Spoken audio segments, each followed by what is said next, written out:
Hello everyone, मैं doctor Girish Mishra GS academy में आप सभी का स्वागत करता हूं। हम लोग अपने इतिहास के अंतिम दौर में चल रहे थे, जिसमें आपको बंगाल के गवर्नर जनरल, भारत के गवर्नर जनरल और भारत के वायसरायस के बारे में आपको बता रहे थे। जिसमें बताया था कि जब ईस्ट इंडिया कंपनी की शुरुआत भारत में हुई तो बंगाल सबसे बड़ा, उनका सबसे धनी प्रांत था और बंगाल ही राजनीतिक गतिविधियों का केंद्र बना और यहीं से गवर्नरों की परंपरा शुरू होती है। तो पहले बंगाल के गवर्नर हुआ करते थे। आपको बताया था कि पहला जो गवर्नर ऑफ बंगाल गवर्नर था क्लाइव था। क्लाइव के बाद वेंसेटार्ड, फिर क्लाइव दोबारा आया था 65-67, उसके बाद वेरेल्स्टा आया, फिर कर्टियस, फिर वॉरेन हेस्टिंग्स के समय जो रेगुलेटिंग एक्ट आया 1773 का, उस 1773 के रेगुलेटिंग एक्ट से जो बंगाल का गवर्नर था उसको बंगाल का गवर्नर जनरल बना दिया गया। तो वॉरेन हेस्टिंग्स ही बंगाल का पहला गवर्नर जनरल बना।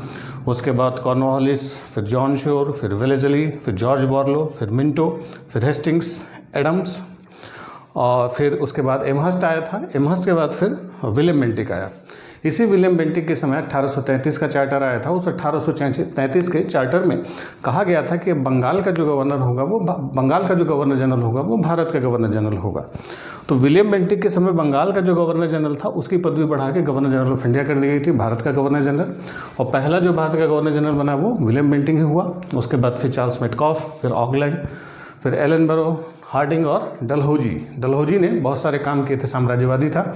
इसी वजह से लोगों का गुस्सा भड़का और 1857 की क्रांति होती है। उसी के बाद कैनिंग आता है और कैनिंग के बाद जब कैनिंग के समय 1857 की क्रांति हुई थी और इसी कैनिंग के ही समय जब क्रांति हुई तो ब्रिटिश सरकार ने 1858 में महारानी विक्टोरिया के घोषणा पत्र के द्वारा ईस्ट इंडिया कंपनी का शासन खत्म कर दिया।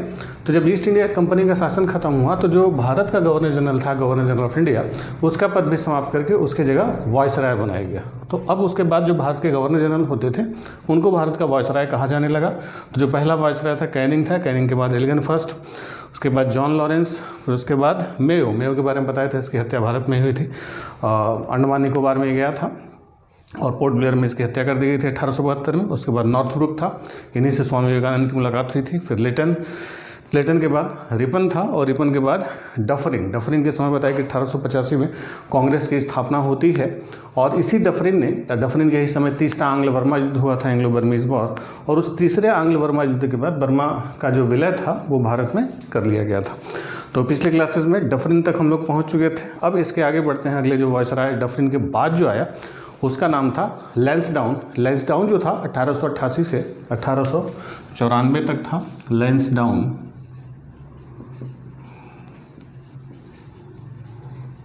ठीक है। तो लैंसडाउन का जो टाइम पीरियड था 1888 से 94 तक ये रहा लैंसडाउन। इस लैंसडाउन के समय जो 1889 में कश्मीर के राजा थे प्रताप सिंह ने अपनी गद्दी छोड़ दी थी। तो कश्मीर के राजा प्रताप सिंह ने गद्दी कब छोड़ी? 1889 में, इसी लैंसडाउन के ही समय। इसी लैंसडाउन के समय 1889 में प्रिंस ऑफ वेल्स का दूसरी बार भारत आगमन होता है। प्रिंस ऑफ वेल्स दूसरी बार भारत आते हैं और यही जब प्रिंस ऑफ वेल्स दूसरी बार भारत आते हैं 1889 में, तो यहीं पर लगता है दूसरा दिल्ली दरबार। तो दूसरा दिल्ली दरबार इसी लैंसडाउन के समय लगा था 1889 में, जब प्रिंस ऑफ वेल्स का भारत आगमन हुआ। इसी के समय 1891 में 1891 में दूसरा फैक्ट्री एक्ट पास हुआ था, दूसरा कारखाना अधिनियम पास हुआ था। ये सेकंड फैक्ट्री एक्ट जो आया था इसमें विशेष तौर पर महिलाओं के लिए कुछ प्रावधान किए गए थे कि महिलाओं को अधिक से अधिक कारखाने में 11 घंटे से अधिक काम नहीं कराया जा सकता। तो महिलाओं के काम करने की अधिकतम समय सीमा 11 घंटे फिक्स की गई थी दूसरे फैक्ट्री एक्ट में 1891 की। इसी के समय की जो सबसे महत्वपूर्ण घटना है वो 1892 में 1892 में भारत परिषद अधिनियम आया था, इंडिया काउंसिल एक्ट। ये जो 1892 का भारत परिषद अधिनियम था, इंडिया काउंसिल एक्ट था, इसमें कई सारी बातों के अलावा जो सबसे खास बात कही गई थी कि अब भारत में जो इलेक्शन का जो प्रोसीजर था, निर्वाचन, जिसको आज हम लोग चुनाव देखते हैं, तो निर्वाचन की जो पद्धति थी वही 1892 के एक्ट से ही शुरू होती है। हालांकि इस 1892 के एक्ट में सीधे सीधे इलेक्शन शब्द का इस्तेमाल नहीं किया गया था, चुनाव शब्द सीधे सीधे लिखा नहीं गया था, लेकिन सदस्यों को चुना जाने लगा था। तो चुने जाने की जो व्यवस्था थी, जो बाद में निर्वाचन के रूप में और व्यवस्थित होती है, इसकी शुरुआत 1892 में इसी इंडिया काउंसिल एक्ट से होती है, जो किसके समय आया था? लैंसडाउन के समय आया था। इसी के समय इस लैंसडाउन ने, क्योंकि उस समय अफगानिस्तान की समस्या चल रही थी, तो 1893 में लैंसडाउन ने डूरंड को अफगानिस्तान भेजा था प्रतिनिधिमंडल बना के। तो इसी डूरंड की पहल पर 1893 में 1893 में डूरंड रेखा खींची गई थी, डूरंड लाइन खींची गई थी। तो ये जो डूरंड रेखा खींची गई थी ये भारत और अफगानिस्तान के बीच एक सीमा बनाई गई थी जो इसी मार्टिमर डूरंड ने खींची थी।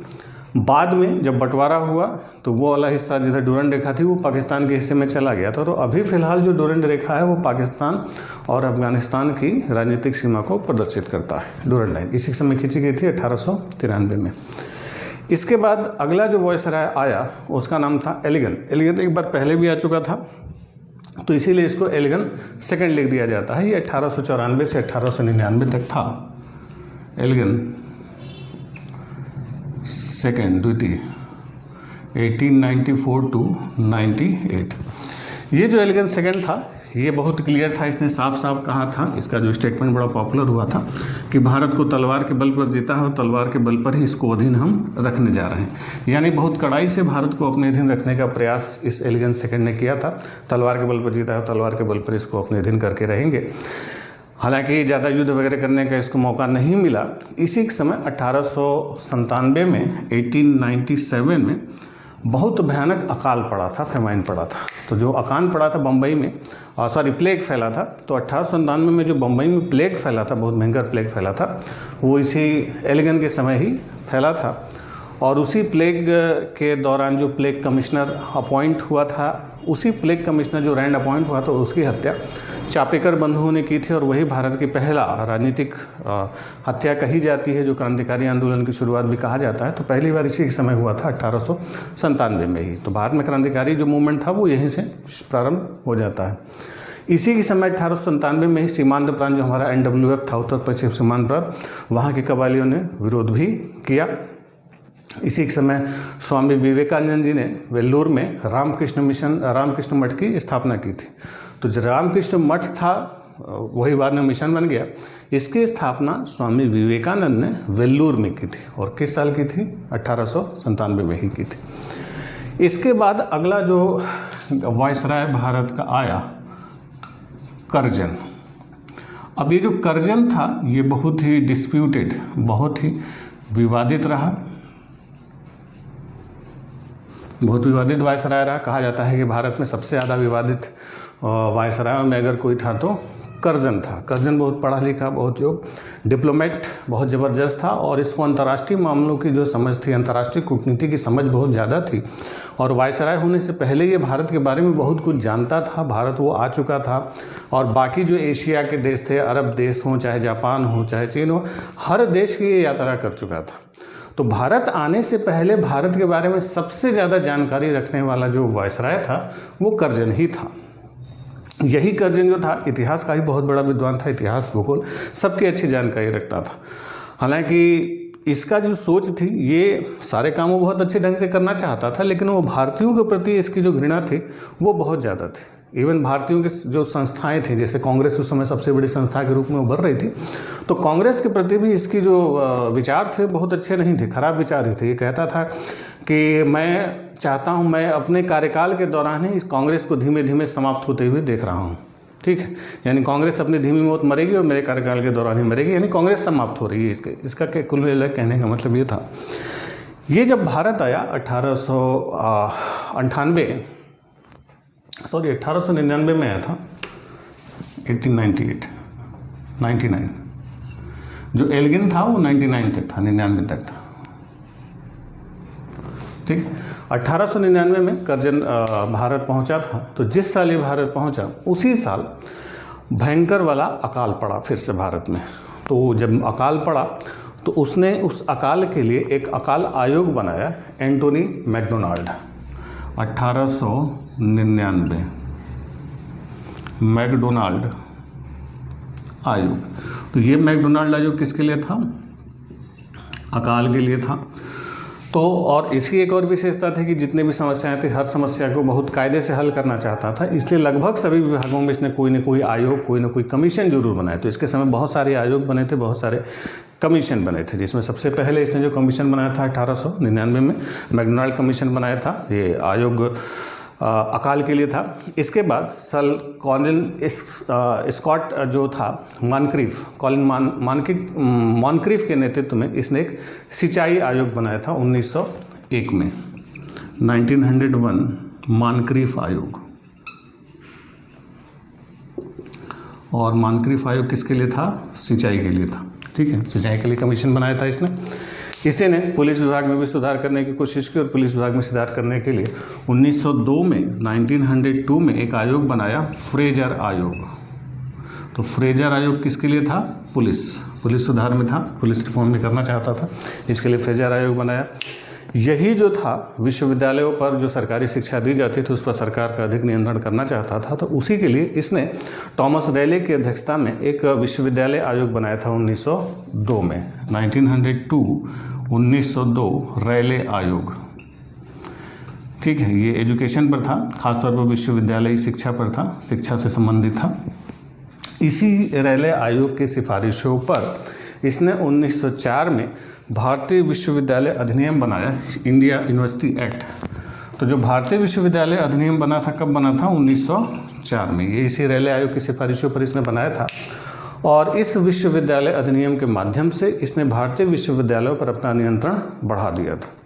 तो विश्वविद्यालयों को खासतौर पर कलकत्ता यूनिवर्सिटी पर इसका विशेष नज़र थी। तो विश्वविद्यालयों पर सरकारी नियंत्रण बढ़ाने के उद्देश्य से ये 1904 का विश्वविद्यालय अधिनियम ये कर्जन ने ही पारित कराया था। और उसके लिए सिफारिश किसने की थी? रैले ने की थी। इसी ने यही जो कर्जन था, भारत में जो सहकारिता होती है, सहकारिता का मतलब है कोऑपरेटिव सोसाइटीज़ जो है, तो इस कोऑपरेटिव सोसाइटीज़ की जो स्थापना थी ये इसी ने करवानी शुरू की थी। इसी ने 1904 में सहकारी उदार समिति की स्थापना की थी। तो सहकारिता का जो कार्य भारत में शुरू हुआ था 1904 में।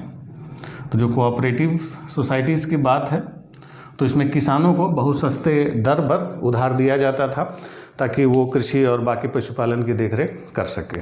ठीक, इसके अलावा कृषि के ऊपर इसने विशेष रूप से ध्यान दिया था। कृषि के ऊपर विशेष रूप से ध्यान देते हुए इसने अलग से साम्राज्य, एक इम्पीरियल एग्रीकल्चर डिपार्टमेंट अलग से बनवाया था, साम्राज्य कृषि विभाग।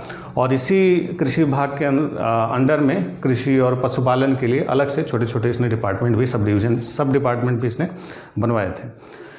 इसको आपको बताया था कि ये इतिहास और पुरातत्व, आर्कियोलॉजी का बहुत बड़ा विद्वान था, बहुत जानकार था और इसमें इंटरेस्ट रखता था। तो इसने जो पुराने भारत के जो स्मारक हुआ करते थे, प्राचीन भारत के स्मारकों की रक्षा के लिए अलग से 1904 में एक्ट पास किया। और उस एक्ट में भारतीय जो स्मारक थे, पुराने जो मोनूमेंट्स थे, उनके संरक्षण के लिए 50,000 पाउंड की व्यवस्था की थी सालाना, कि हर साल भारतीय जो पुरातत्व की जो चीज़ें हैं, स्मारक हैं, उनकी देखरेख के लिए 50,000 पाउंड हर साल खर्च किए जाएंगे। तो वही भारतीय पुरातत्व अधिनियम के तहत इसने किया था। ये इसने जो करेंसी थी, करेंसी में भी सुधार करने की कोशिश की। और इसी के समय 1899 में जो पौंड था, पौंड को भारत की ऑफिशियल करेंसी डिक्लेयर किया गया था। भारत में पौंड को विधिग्राह्य बनाया गया था और पौंड की जो कीमत फिक्स की गई थी 15 रुपये के बराबर, यानी 1 पौंड बराबर 15 रुपये इसने उस ज़माने में फिक्स किया था। ठीक, और 1899 की ही बात है। और इसी साल इसने जो कि भारतीय टंकण तथा मुद्रण अधिनियम वो पास कराया था। ये वायसराय के पद से बहुत ज़्यादा, ये हालांकि इसकी इच्छा बहुत ही पहले से इसने कई बार व्यक्त किया था कि मैं भारत का वायसराय बनना चाहता हूँ, लेकिन बाद में जब ये वायसराय बन के आया तो भारत में के वायसराय के जो कार्यकाल था, इस कार्यकाल के दौरान कई सारे विवाद हुए। सरकार से लेके इसकी तनातनी हो गई। एक्चुअली तिब्बत के सवाल को लेके इसने तिब्बत के उसमें मामले में इंटरफेयर करना शुरू किया और उसके लिए इसने तिब्बत के लिए एक अभियान भेजा था, यंग हस्बैंड। ठीक है, तो यंग हस्बैंड जो अभियान था ये इसने तिब्बत के लिए भेजा था। वहाँ पर जो वहाँ के जो धार्मिक गुरु हुआ करते थे, दलाई लामा, उन्हीं के पास इसने भेजा था ताकि तिब्बत को दबाव बना के अपने कब्जे में लिया जा सके। हालांकि तिब्बत कब्जे में शामिल नहीं होता है और तिब्बत में उस समय रूस का असर बढ़ रहा था। तो तिब्बत में रूस के असर को देखते हुए इसने यंग हस्बैंड अभियान भेजा था। इसी को लेकर सरकार से तनातनी हो गई थी। सरकार तिब्बत में इस तरीके से इंटरफेयर नहीं करना चाहती थी, लेकिन ये बहुत एग्रेसिव था तिब्बत को लेकर और तिब्बत को अपने अधिकार में करना चाहता था। सरकार ने इसको तिब्बत के लिए मंजूरी नहीं दी थी करजन को। इसी विवाद में एक और बड़ी कड़ी शुरू होती है सरकार के साथ इसकी, कि जब सन 1900 में भारत के कमांडर इन चीफ के रूप में किचनर को भेजा जाता है। किचनर एक बहुत बड़ा सेनानायक था। तो किचनर सन 1900 में भारत का प्रधान सेनापति बन के आया, कमांडर इन चीफ बन के आया और बहुत योग्य सेनापति था। अब ये भी योग्य था और करजन भी योग्य था, तो एक म्यान में दो तलवारें नहीं रह सकती। इसी पर तनातनी शुरू हो गई थी। कुछ नियुक्तियों को लेके, तिब्बत के सवाल को लेके किचनर बहुत एग्रेसिव था। जब विवाद करजन और किचनर का बहुत ज़्यादा बढ़ा तो ये विवाद जो था पहुंचा ब्रिटिश सरकार के पास। तो सरकार ने फेवर लिया किचनर का। तो किचनर ने जो अपॉइंटमेंट किया था उसको सरकार ने सही माना और करजन के अपॉइंटमेंट को सरकार ने सही नहीं माना। इस बात से करजन नाराज़ हो जाता है और नाराज़ होकर अपना कार्यकाल पूरा होने से पहले रिजाइन दे देता है। तो करजन जो हटा था वो करजन किचनर डिस्प्यूट की वजह से हटा था, विवाद की वजह से। और किचनर कौन था? ये भारत का प्रधान सेनापति सरकार ने इस किचनर को नियुक्त किया था। करजन आपको बताया कि भारत के सबसे अलोकप्रिय वायसराय रहा। इसका रीज़न ये था कि इसका जो सबसे बड़ा काम था, कुछ समय भारत में जो राष्ट्रवाद का उदय हो रहा था, नेशनलिज्म जो फूट रहा था, उस राष्ट्रवाद के उदय का सबसे बड़ा जो ज्वार उठ रहा था वो बंगाल में उठ रहा था। तो उस ज्वार को कंट्रोल करने के लिए 1905 में इसने पार्टीशन ऑफ बंगाल को दो हिस्सों में बांट दिया, जिसको कहा जाता है बंगाल का बंटवारा। तो जब बंगाल का पार्टीशन किया, पार्टीशन ऑफ बंगाल का विभाजन किया, इसी के विरोध में बंगालियों ने शुरू किया anti partition of Bengal movement, बंग भंग विरोधी आंदोलन। और यही जो बंग भंग विरोधी आंदोलन चला, भारत में पहला राष्ट्रवादी आंदोलन और पहला जन आंदोलन था जो ब्रिटिश सरकार के खिलाफ संगठित रूप से चलता। यानी जन आंदोलनों की जो श्रृंखला थी वो करजन ने ही शुरू करवा दी थी। तो करजन ने इतने सारे काम किए, बहुत सारे उसके अच्छे काम रहे, शासन प्रशासन के हर क्षेत्र में करजन ने अच्छे काम किए। लेकिन उसकी जो सबसे बड़ी समस्या रही, सबसे बड़ी कमजोरी थी, वो यही थी कि वो भारतीयों को छोटा समझता था, भारतीयों को हीन समझता था और अब सब कुछ प्रशासन के हिसाब से लेके चलता था। लोगों की भावनाओं की उसको कोई कदर नहीं थी। और जब सरकार ने उसके ऊपर दबाव बनाया तो उसने साफ साफ कहा था कि वायसराय के पद से निवृत्त होकर मैं कलकत्ता के नगर निगम का मेयर बनना पसंद करूंगा।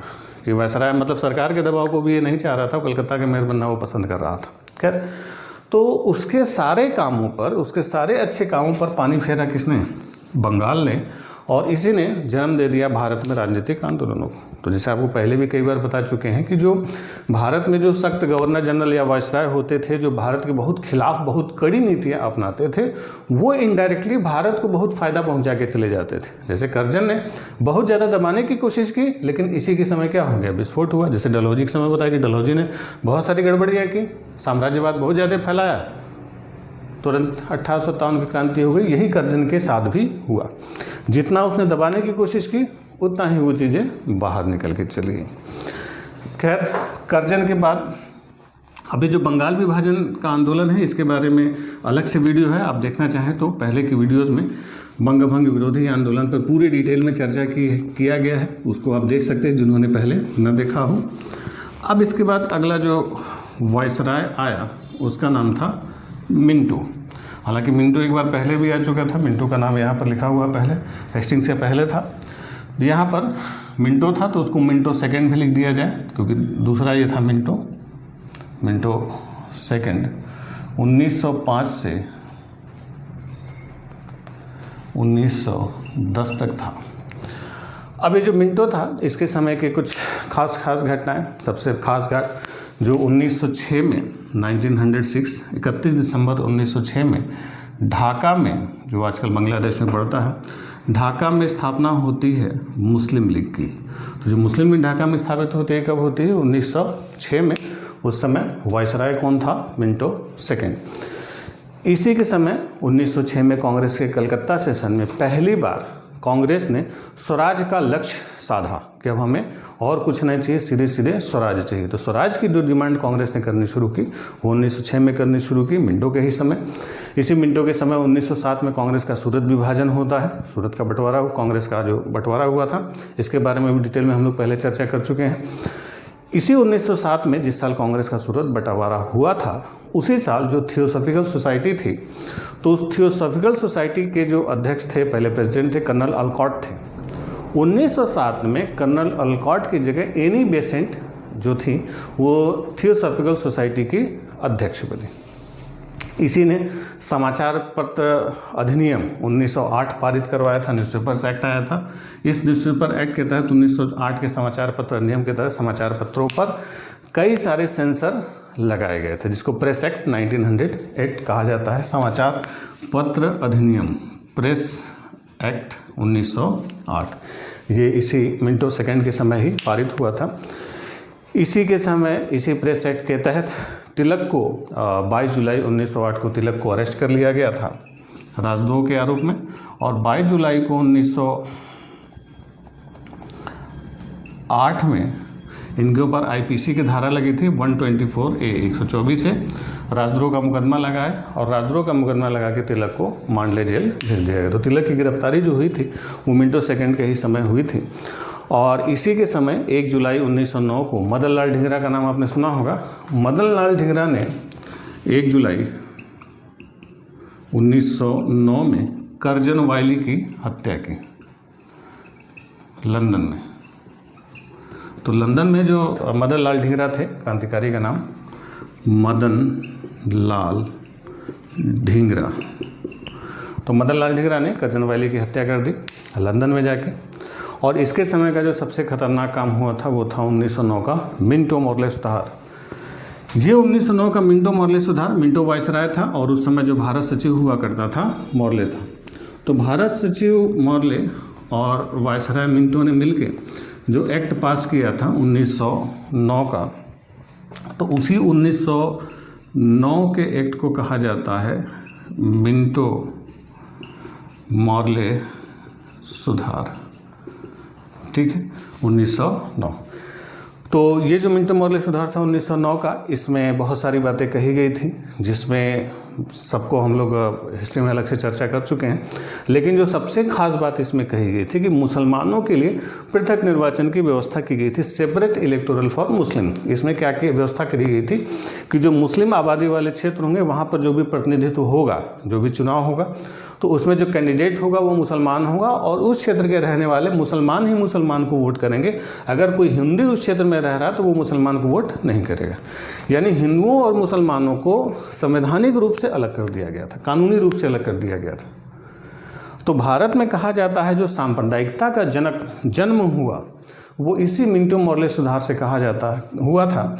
इसीलिए उसको कहा जाता है सांप्रदायिक विभाजन, और इसीलिए इसको कहा जाता है डिवाइड एंड रूल। तो जो डिवाइड एंड रूल का कॉन्सेप्ट शुरू हुआ, बांटो और राज करो, हालांकि अंग्रेज ये पहले से चला रहे थे भारत में। 1857 के बाद से हिंदू मुसलमानों में भेदभाव करना शुरू कर दिया था इन लोगों ने। लेकिन ऑफिशियली अगर कहा जाए कि औपचारिक रूप से जो डिवाइड एंड रूल भारत में शुरू हुआ वो मिंटो मॉर्ले सुधार के बाद से शुरू हुआ। तो भारत में जो सांप्रदायिकता का जनक था वो मिंटो को ही माना जाता है, क्योंकि इसी ने क्या शुरू किया था, सांप्रदायिक निर्वाचन, मुसलमानों को हिंदुओं से अलग कर दिया। इसके बाद अगला वायसराय आता है हार्डिंग।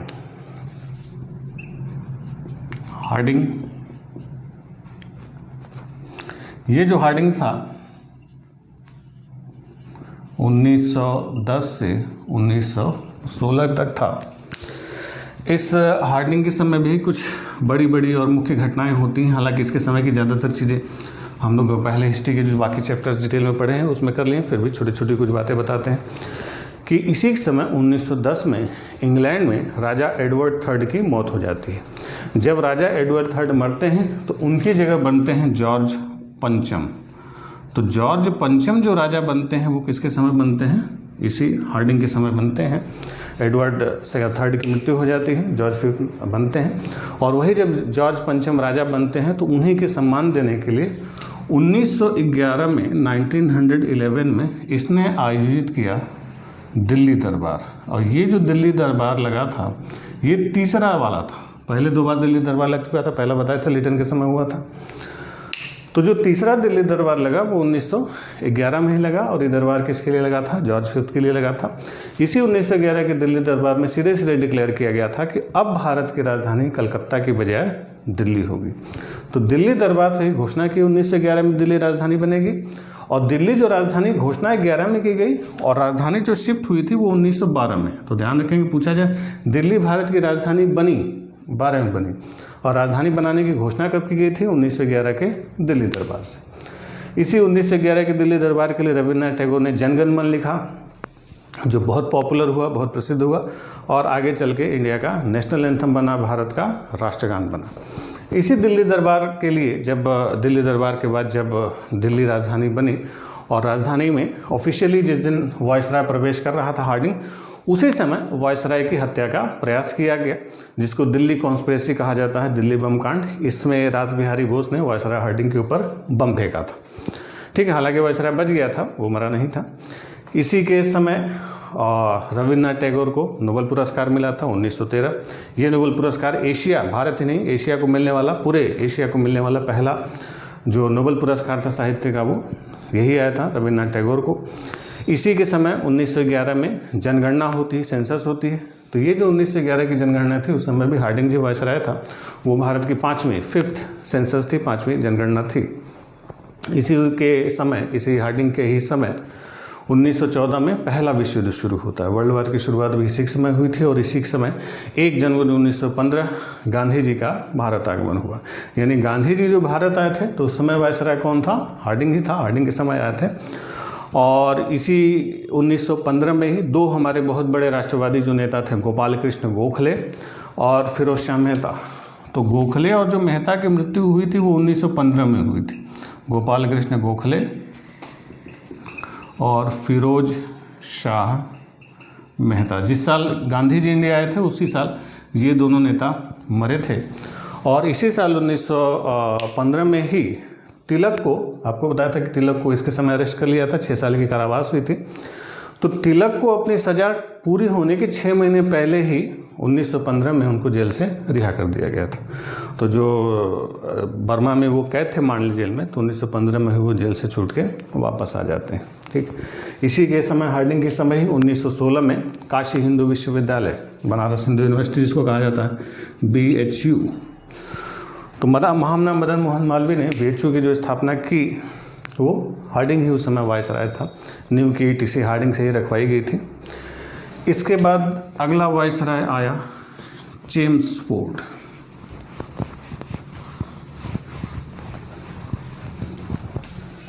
चेम्सफोर्ड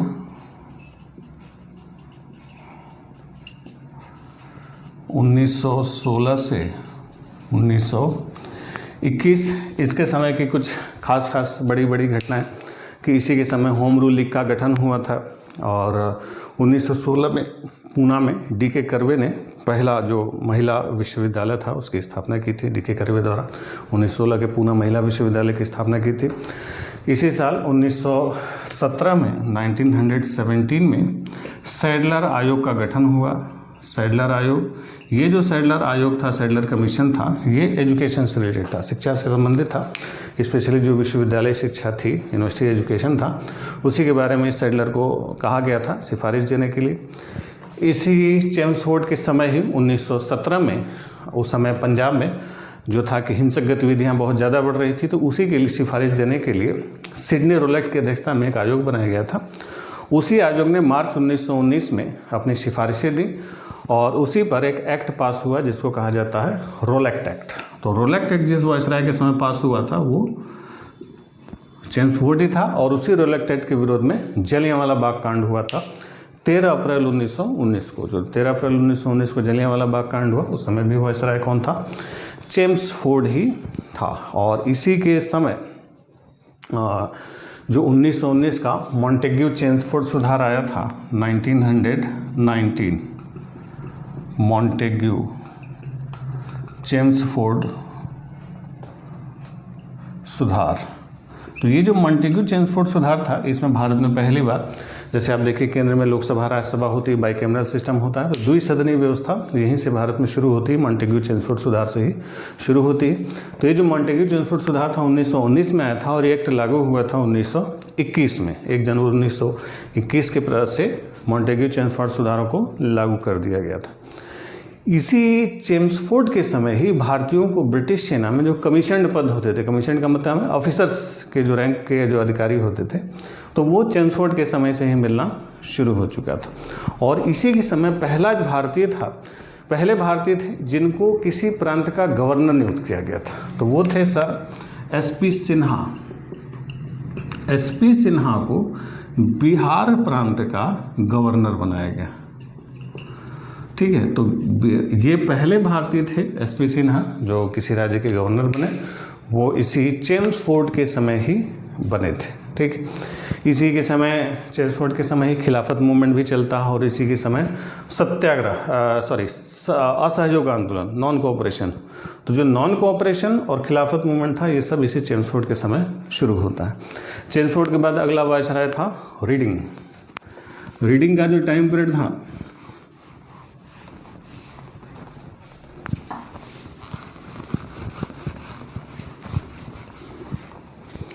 रीडिंग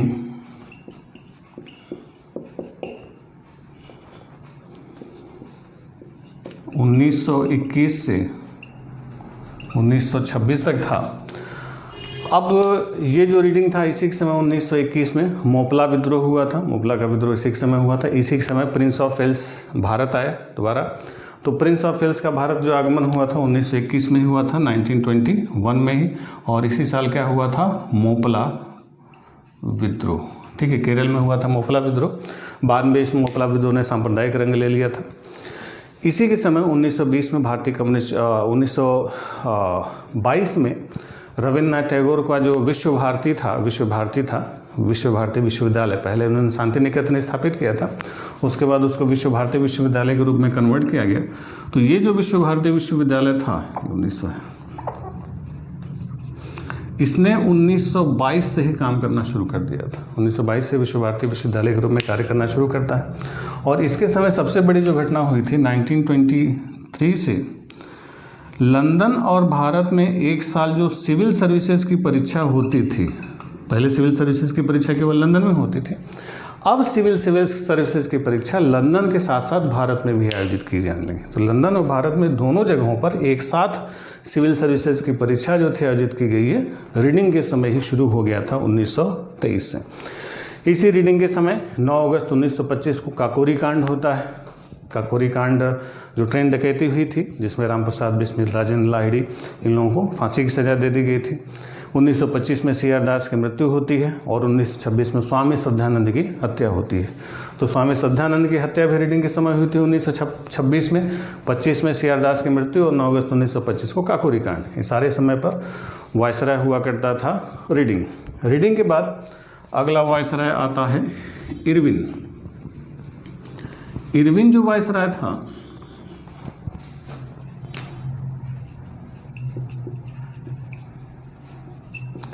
1926 से 1931।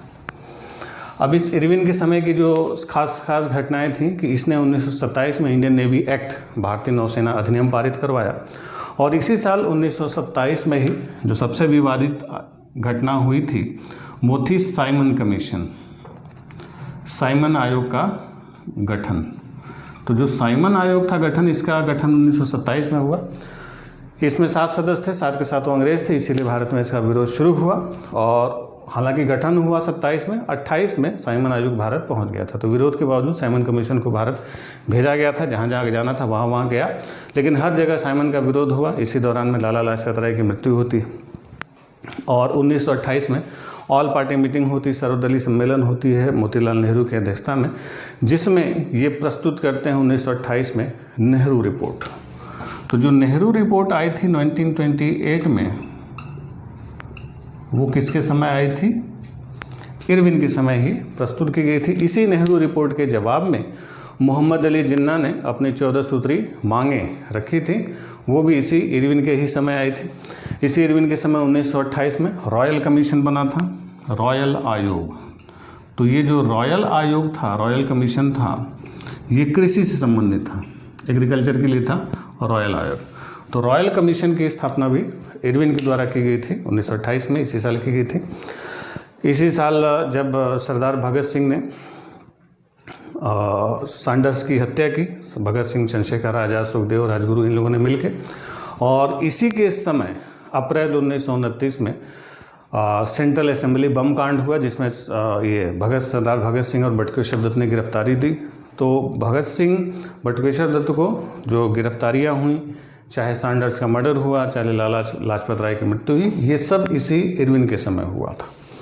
इरविन ही भगत सिंह की फांसी पर अड़ा हुआ था और वो फांसी देना चाहता था, और उसी ने इसी के समय 23 मार्च 1931 को सरदार भगत सिंह को लाहौर के सेंट्रल जेल में फांसी दे दी गई थी। इसी के समय 26 जनवरी 1930 में पहली बार भारत में स्वतंत्रता दिवस मनाया गया, इंडिपेंडेंस डे मनाया गया लाहौर में।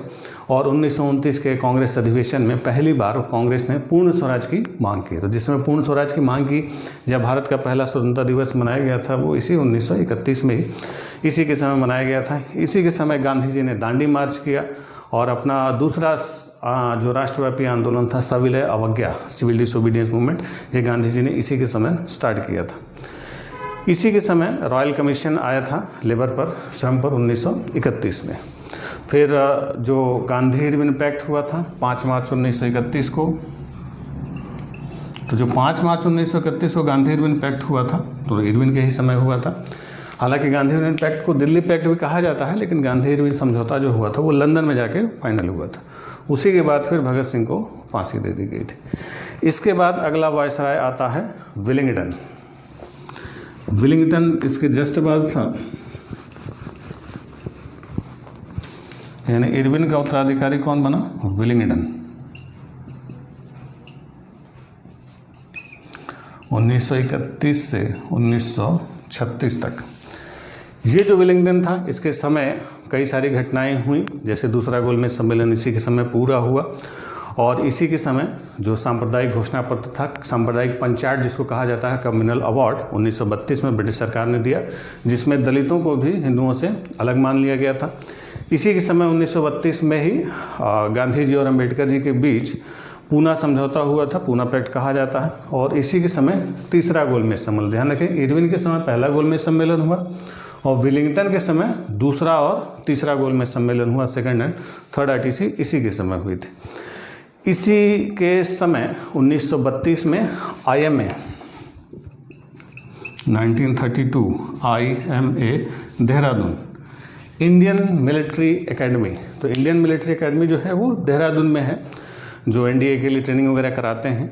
तो इस मिलिट्री एकेडमी की स्थापना इसी विलिंगडन के समय हुई थी 1932 में।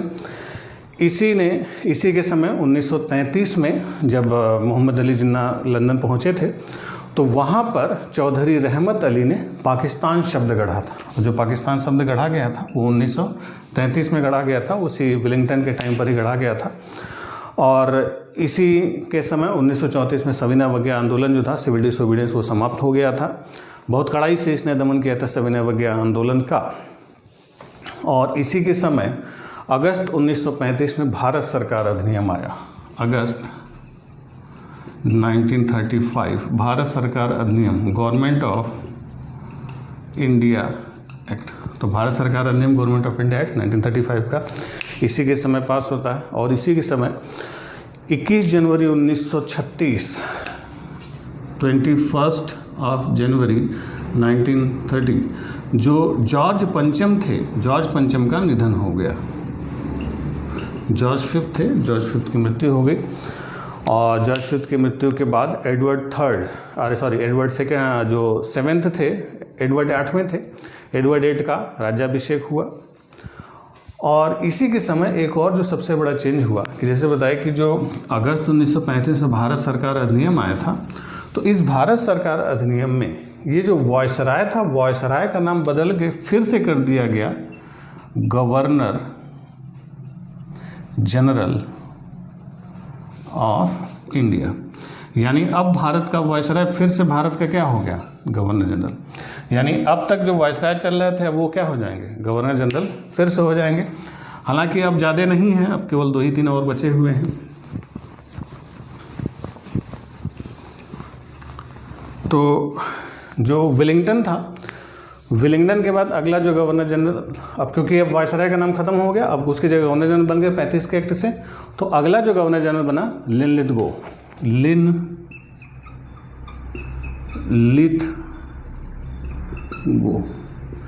ये जो लिनलिथगो था इसका टेन्योर बहुत लंबा था, ये 1936 से 1944 तक रह गया था, 1936 टू 1944 तक था। इसके समय बहुत सारे काम हुए थे। 1935 के भारत सरकार अधिनियम के द्वारा पहली बार भारत में जनरल इलेक्शन कराए गए थे, आम चुनाव हुए थे, और उसी आम चुनाव के तहत 11 राज्यों के लिए चुनाव कराए गए थे, जिसमें 5 राज्यों में कांग्रेस को पूर्ण बहुमत मिला था और 3 राज्यों में गठबंधन किया था, अलायंस किया था। लेकिन जब 1939 में विश्व युद्ध शुरू हो जाता है, सेकेंड वर्ल्ड वॉर शुरू होता है, तो इसी लिनलिथगो ने भारतीय नेताओं से बिना पूछे हुए, बिना भारतीयों की सहमति को भारत को सेकेंड वर्ल्ड वॉर में शामिल घोषित कर दिया। तो इस बात से नाराज होते हुए अक्टूबर 1939 में कांग्रेस ने रिजाइन कर दिया।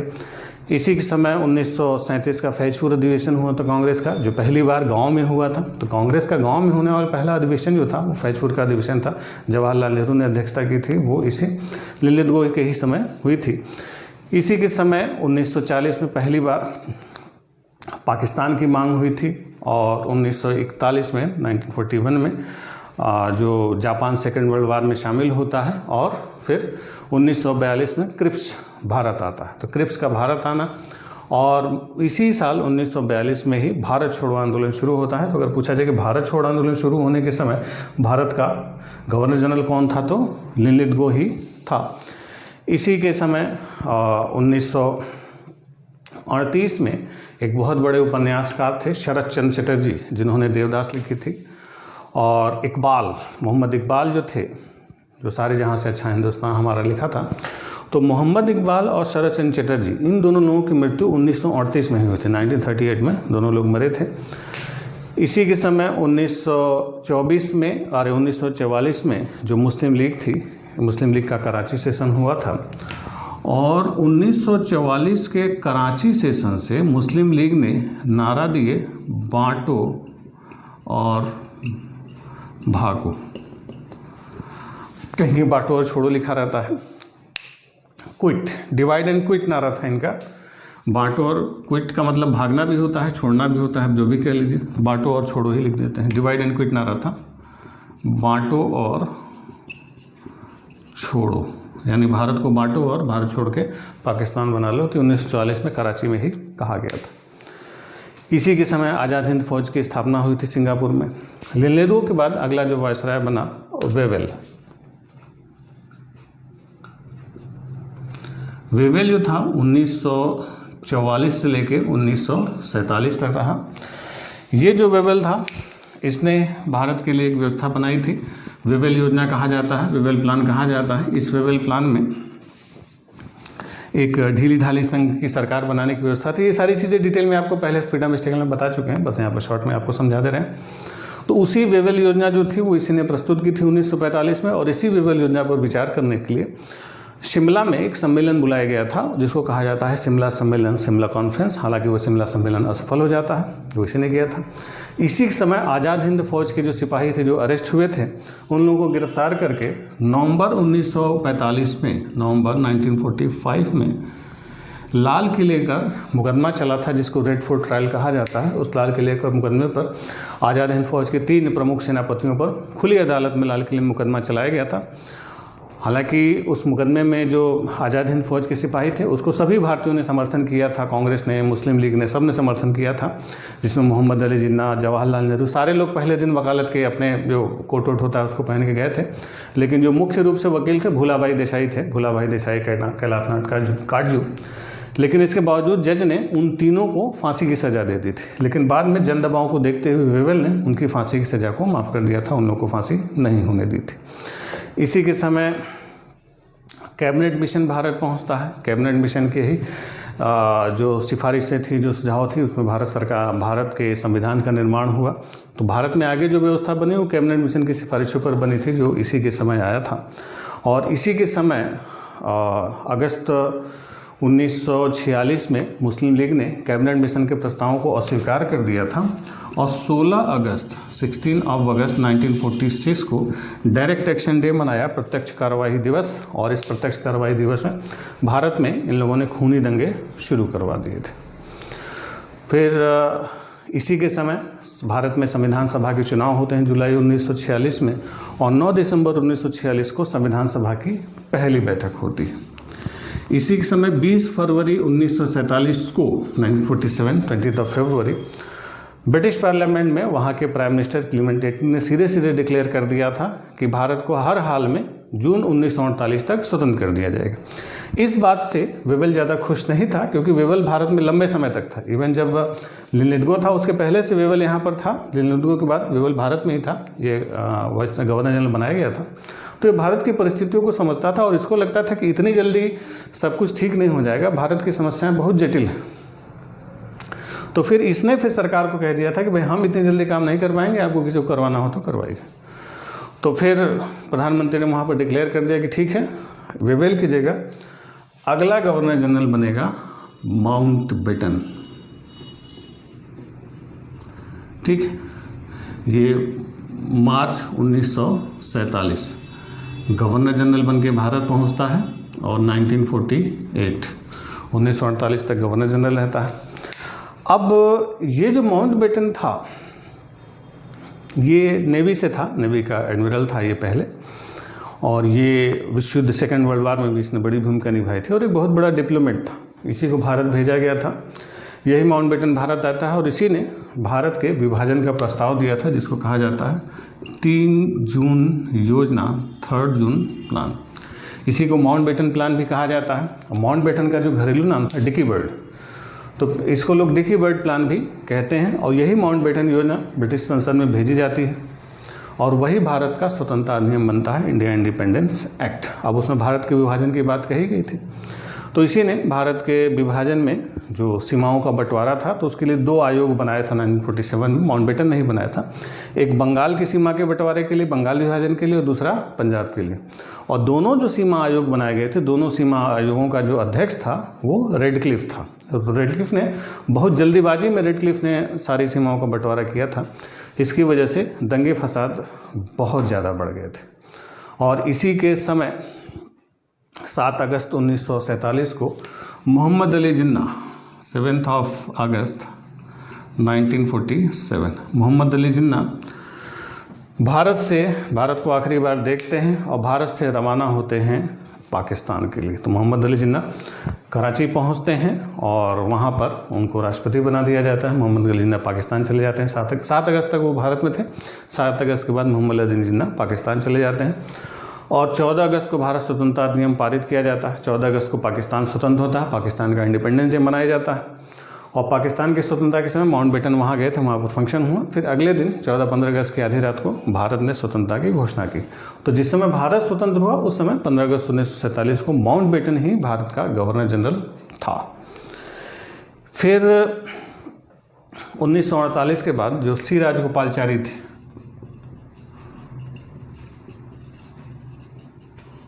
तो सी राजगोपालचारी जो थे 1948 to 1950, यानी माउंटबेटन के बाद भारत का गवर्नर जनरल कौन बना? सी राजगोपालचारी, 1948 से 1950 तक। तो ध्यान रखेंगे, अगर पूछा जाए स्वतंत्र भारत का पहला गवर्नर जनरल, तो स्वतंत्र भारत का पहला गवर्नर जनरल कौन था? माउंटबेटन। स्वतंत्रता के बाद पहला भारतीय गवर्नर जनरल, तो सी राजगोपालचारी। अंतिम British governor general Mountbatten. Bharat का अंतिम governor general, last governor general of India, वो सी राजगोपालचारी थे। तो इन्हीं सी राजगोपालचारी भारत के अंतिम गवर्नर जनरल साबित होते हैं 1948 से 1950 तक। इन्हीं के समय जो हमारा संविधान था वो पूरा होता है और 26 नवंबर 1949 को हमारा संविधान स्वीकार किया जाता है और 26 जनवरी 1950 को संविधान लागू होता है। और 26 जनवरी 1950 को संविधान के लागू होने के साथ जो भारत का जो गवर्नर जनरल का पद था वो समाप्त हो गया और उसकी जगह भारत के राष्ट्रपति बने। ठीक है, तो last British governor general Mountbatten ही था। इसी के समय बहुत ज़्यादा खून खराबा बंटवारा हुआ। माउंटबेटन की जो मृत्यु हुई थी वो 1879 में 1879 में ये आयरलैंड में गया था। तो आयरिश विद्रोहियों ने इसकी नाव में बम लगा दिया था और इसको आयरिश रिवोल्यूशनरीज ने इसको मार दिया था। तो इसकी जो माउंटबेटन था इसकी हत्या की गई थी। और कहाँ पर इसकी हत्या हुई थी? आयरलैंड में इसको मारा गया था। ठीक है, चलिए, तो ये रहे सारे गवर्नर जनरल और वायसराय। पहले बताया कि बंगाल का गवर्नर, फिर बंगाल का गवर्नर जनरल, फिर भारत का गवर्नर जनरल, फिर भारत के वायसराय, फिर 1935 के एक्ट से फिर से भारत के गवर्नर जनरल हुए। तो ये रहे सारे हमारे गवर्नर जनरल। उन गवर्नर जनरलों का क्रम ये आपके एग्जाम में पूछे जाते हैं। बहुत सारे इंपॉर्टेंट फैक्ट्स होते हैं, इसको आपको ध्यान से देखना होगा, क्योंकि एग्जाम में से सवाल बनते हैं और ये हमारे भारत के इतिहास के लिए बहुत ज़्यादा महत्वपूर्ण होते हैं। तो उम्मीद है ये चीज़ें आपको समझ में आई होंगी। बने रहिए हमारे साथ, मिलते हैं हम लोग अगले वीडियो में। Thank you.